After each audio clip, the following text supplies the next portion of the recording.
Hello friends, welcome to my channel prep pulse. আজকে যে টপিকটা নিয়ে আমি আলোচনা করব সেটা অত্যন্ত ইম্পর্ট্যান্ট একটা টপিক। যারা সিরিয়াসলি এসএসসি গ্রুপ সি এক্সামের জন্য প্রিপারেশান নেবে তাদের জন্য এই টপিকটা অত্যন্ত ইম্পর্ট্যান্ট। কারণ এই টপিকটাতে আমরা নেক্সট 70 দিনের একটা প্ল্যানিং করব, যাতে আমরা WBSSC group C exam crack করতে পারি। সেই রকমভাবে একটা 70 দিনের প্ল্যান আমি তোমাদের জন্য বানিয়েছি। যারা সিরিয়াসলি পড়াশোনা করবে তারা ভিডিওটা শেষ পর্যন্ত দেখবে, তাহলে তোমাদের জন্য অনেক হেল্পফুল হবে। যারা সিরিয়াসলি এটাতে ইন্টারেস্টেড নাও তারা এই ভিডিওটা না দেখলেই ভালো। কারণ এই ভিডিওটা আমি শুধুমাত্র তাদের জন্যই বানিয়েছি যারা সিরিয়াসলি পড়াশোনা করবে, যারা ডেডিকেটেডলি 70 দিন দেবে এই পরীক্ষাটার জন্য। কারণ আমার মনে হয় 70 দিন তোমরা যদি প্রপার স্ট্র্যাটেজি বানিয়ে যদি 70 দিন পড়াশোনা করো, তাহলে এই এক্সাম ক্র্যাক করা খুব একটা কঠিন কাজ নয়। তো চলো হয়তো সময় নষ্ট না করে আমরা টোটাল স্ট্র্যাটেজিতে চলে যাই। আমরা এখানে যেমন পুরো সিলেবাস কভার করব স্মার্টলি, হার্ডওয়ার্কও যেমন করব তেমনি স্মার্টলি কিছু কাজও করব। তো আমি তোমাদের জন্য একটা স্ট্র্যাটেজি বানিয়েছি 70 দিনে, সেটা একটু দেখে নাও। আমরা 70 দিন এই কারণে বানিয়েছি, কারণ দেখো এখন অক্টোবর মাস চলছে, তোমাদের পরীক্ষা শুরু হবে, এক্সামের অ্যাপ্রক্সিমেট ডেট বলা আছে জানুয়ারি। তো জানুয়ারি ফার্স্ট উইক সেকেন্ড উইক হওয়ার কোনো সম্ভাবনা নেই। তো নর্মালি থার্ড উইক ধরেই আমরা যেতে পারি। তো থার্ড উইক ধরলে আমাদের কাছে 80-85 দিন থাকে। তাও আমি 70 দিনের একটা প্ল্যানিং নিয়ে এগোচ্ছি। 70 দিন আমরা অবশ্যই হাতে পাবো, 70 দিন আমরা প্রিপারেশন করার সময় সুযোগ পাবো। তো আমরা যেটা যেটা আগে প্রথমে বুঝে নিই সিলেবাস মোটামুটি কী পরীক্ষা আসতে পারে। মানে পরীক্ষার সিলেবাসটা যদি এক্সামস ওভারভিউটা নিই, তাহলে আমাদের 4টে সাবজেক্টের উপর পরীক্ষা হবে, 25 নম্বর করে, 100 নম্বর। প্রথম হচ্ছে general knowledge, English language, arithmetic আর রিজনিং বা জিআই। তো টোটাল 70 দিন আমাদের কাছে টাইম আছে। আমাদের গোল যেটা করতে হবে সেটা হলো যে টোটাল সিলেবাস কভার করতে হবে, ডেইলি প্র্যাকটিস, মক টেস্ট আর রিভিশন। এই হলো আমাদের আলটিমেট গোল। 70 দিনের টার্গেট আমরা সেট করে এগোবো, ঠিক আছে? তো আমরা টোটাল 70 দিনটাকে 3টে ফেজে ভাগ করে নিয়েছি, ফেজ 1, ফেজ 2, ফেজ 3। ফেজ 1-এর জন্য আমরা নিয়েছি প্রথম 30 দিন, ফেজ 2 এর জন্য 31 থেকে 50, আর ফেজ 3-তে 51 থেকে 70 দিন পর্যন্ত আমরা নিয়েছি। ফেজ 1-এ আমরা যেটা করব সেটা হলো কনসেপ্ট বিল্ডিং আর ফুল সিলেবাস কভারেজ। তো এখানে যা সিলেবাস আছে, যেটা তোমাদের পরীক্ষার সিলেবাস এখনও ডিটেল সিলেবাস দেয়নি, দিলে আমি তোমাদের সঙ্গে শেয়ার করে নেবো। সেক্ষেত্রে তখন আবার আরেকটা নতুন ভিডিও দিয়ে এটাকে আমরা মডিফাই করে নেবো। কিন্তু আমার মনে হয় যতক্ষণ না সিলেবাস দিয়েছে ততক্ষণ পর্যন্ত সময় নষ্ট করার কোনো মানে নেই। আমরা চাইলে আজকের থেকেই বসে পরীক্ষার প্রিপারেশান শুরু করতে পারি। তো হয়তো সময় নষ্ট করার কোনো লাভ নেই, সেই জন্যই এই সিলেবাসটা দিয়ে দিলাম তোমাদের, এই স্ট্র্যাটেজিটা তোমাদের দিয়ে দিলাম। তো তোমরা যত তাড়াতাড়ি পারবে, যত তাড়াতাড়ি প্রিপারেশান নেওয়া শুরু করবে, তত পরীক্ষার রেজাল্টটা ভালো হবে। তো প্রথম 30 দিন আমরা কনসেপ্ট বিল্ডিং আর সিলেবাস কভার করব আমরা প্রথম 30 দিনে। তারপরে 20 দিন আমরা প্র্যাকটিস করব, previous year question paper practice আর topic wise test, mock test দেওয়ার চেষ্টা করব। আর ফেজ 3-তে যেটা আছে লাস্ট, মানে 20 দিন আছে, সেটা শুধু রিভিশন, মক টেস্ট আর কোথায় কোথায় আমাদের উইক পয়েন্ট আছে সেগুলোকে বার করতে হবে। তো মোটামুটি টাইম যদি তোমরা ধরে এগো, তো দিনে 6 থেকে 7 ঘন্টা, যদি আরও 1 ঘন্টা দাও, মানে 8 ঘন্টা যদি সারাদিন দাও, সেটা আমার মনে হয় খুব ভালো হবে। দেখো একটা লোক যদি কোনো কাজ করে, যে কোনো জায়গায় তাকে যদি কাজ করতে দেওয়া হয়, তো তাকে ডেলি 8 ঘন্টা তো কাজ করতে হয়। 8 ঘন্টা, দেখো তোমাদের বাড়িতে যারা আর্নিং মেম্বার আছেন তারা তো 8 ঘন্টা কাজ করেন, তবে না তাদের স্যালারি হয়। তো আমাদের এখানেও সেরকম।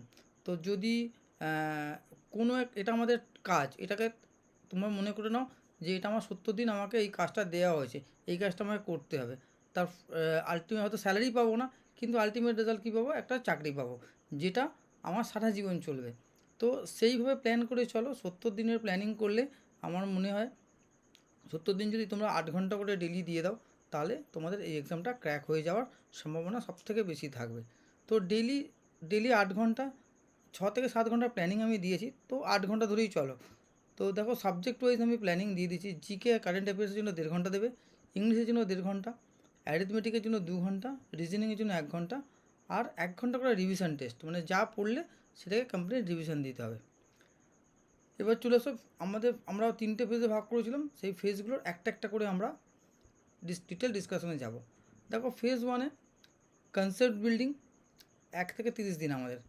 এবার আমাদের প্রথম ইংলিশ সাবজেক্ট যদি ধরি, তাহলে প্রথম 10 দিনে তোমরা চলে যাও গ্রামার করো। প্রথম 10 দিনে আর্টিকেল, প্রিপোজিশন, টেন্স, ভয়েস আর ন্যারেশন, এগুলোর উপর ফোকাস দাও। প্রথম 10 দিন গ্রামারটাকে একদম ঝালিয়ে নাও, গ্রামার সুন্দর করে রেডি করে নাও। তারপরে 11 থেকে 20 দিন ভোকাবুলারিতে চলে যাও, সিনমস, অ্যান্টোনিমস, ওয়ান ওয়ার্ড, ইডিয়মস, এগুলোতে চলে যাও। আর 21 থেকে 30 দিন রিডিং কম্প্রিহেনশন, ক্লোজ টেস্ট আর সেন্টেন্স কারেকশানে ফোকাস করো। এখানে একটা জিনিস বলে রাখি যে যদি ভোকাবুলারি ঠিক করতে হয় তাহলে ডেলি একটা কাজ করতে পারো, সেটা হচ্ছে ডেলি 7টা থেকে 8টা বা 10টা ওয়ার্ড, নতুন ওয়ার্ড যেটা তোমরা পাবে সেটা নোট ডাউন করো এবং সেটা ডেলি পড়তে থাকো। আর পেপার ম্যান্ডেটারি, যদি পারো তো সবথেকে ভালো হয় টাইমস অফ ইন্ডিয়া অথবা হিন্দু, এই দুটো পেপার ডেলি ইংলিশ তোমরা পড়ো। তাহলে কি হবে না, তোমাদের ইংলিশটা অনেক আপ টু ডেট হয়ে যাবে। 1 সেকেন্ড নিয়ে যেটা হবে যে এখানে দেখবে অনেক ওয়ার্ড তোমার জানা নেই, সেই ওয়ার্ডগুলোকে নোট ডাউন করতে থাকবে। ডেলি 10টা করে ওয়ার্ড যদি নোট ডাউন করো, দেখো 70 দিনে 700 ওয়ার্ড তোমার কিন্তু নতুন জানা হয়ে গেল। ঠিক আছে, এবারে আরেকটা জিনিস করো, জিকের জন্য তোমরা বাংলা পেপার একটা নিয়ে নাও। ইংলিশ পেপার যেমন পড়ছো তেমনি বাংলা একটা পেপার, মানে রিজিওনাল পেপার আনন্দবাজার পত্রিকা নিয়ে নিতে পারো। সেটাকে ডেলি একবার পড়ে নাও, তাহলে কী হবে, তোমার কারেন্ট অ্যাফেয়ার্সটা ওকে হয়ে যাবে। ঠিক আছে, আচ্ছা এবারে ম্যাথে চলে যাই আমি। ম্যাথে প্রথম 10 দিন 1 থেকে 10-এ number system, HCF, LCF, simplification, ratio আর পার্সেন্টেজ, প্রথম 10 দিনে এই কটাকে নাও। তারপরে 11 থেকে 20-তে profit and loss, SICI, time and work average. 21 থেকে 30 দিনে টাইম, স্পিড, ডিস্টেন্স, ম্যানসুরেশন আর সিম্পল অ্যালজাবরা। ঠিক আছে, এইটা 30 দিনে তোমার ম্যাথের সিলেবাসটা কভার হয়ে যাবে। এবার জিকে কারেন্ট অ্যাফেয়ার্স আমি আগেই বলেছি যে ন্যাশনাল লেভেলের নিউজের জন্য তুমি হিন্দু বা টাইমস অফ ইন্ডিয়া পড়ছো, আর রিজিওনালের জন্য তুমি আনন্দবাজার পত্রিকাটা ফলো করতে পারো। আর যদি পারো তো না, দরকার নেই টিভিতে, এই সময় টিভি বা সোশ্যাল মিডিয়া থেকে দূরে থাকাই বুদ্ধিমানের কাজ। ফেসবুক, হোয়াটসঅ্যাপে তোমরা সেইভাবে কিছু পাবে না। আচ্ছা, স্ট্যাটিক্স জিকেতে তোমরা Indian history, geography, policy, economics, science, এই কটাকে তোমাদের প্রথম 30 দিনে নিয়ে নিতে হবে। আর কারেন্ট অ্যাফেয়ার্সে ন্যাশনাল আর ওয়েস্ট বেঙ্গলের স্পেসিফিক লাস্ট 6 মান্থে কারেন্ট অ্যাফেয়ার্সটা করতে হবে। আচ্ছা, আমি কটা বইয়ের তোমাদের সাজেশন দেবো, কোন কোন বই তোমরা ফলো করবে তারও একটা লিস্ট আমি এখানে দেওয়া আছে, সেটা তোমাদের আমি দেখিয়ে দিচ্ছি। তার আগে রিজনিংটা বলে দিই, তারপর আমি বুক লিস্টে চলে যাব, বুক লিস্ট দেবো। রিজনিংয়ে দেখো প্রথম 10 দিনে তুমি কোডিং ডিকোডিংটা নিতে পারো, সিরিজ আর অ্যানালজি। তারপরে 11 থেকে 20 দিনের মধ্যে ব্লাড রিলেশন, ডাইরেকশন আর সিলোজিজম। আর 21 থেকে 30 দিনের মধ্যে ভেন ডায়াগ্রাম আর নন ভার্বাল রিজনিং। এটা করলে এটা ফেজ 1 কমপ্লিট হয়ে গেল।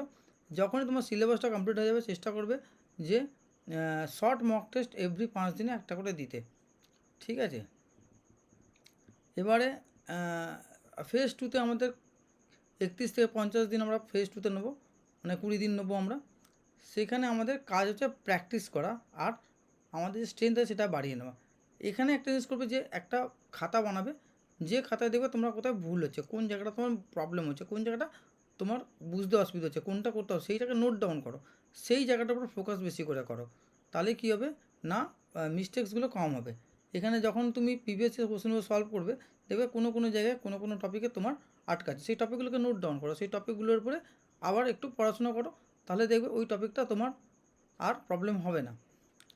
এবারে practice topic wise daily mock test একটা করে দেওয়া ছিল, ইংলিশ, ম্যাথ, রিজনিং আর জিকে, চারটেতে ডেলি একটা করে টপিক ওয়াইজ মক টেস্ট, একটা করে টপিক বেছে নেবে, সেই টপিকের উপরে মক টেস্ট দিতে থাকবে।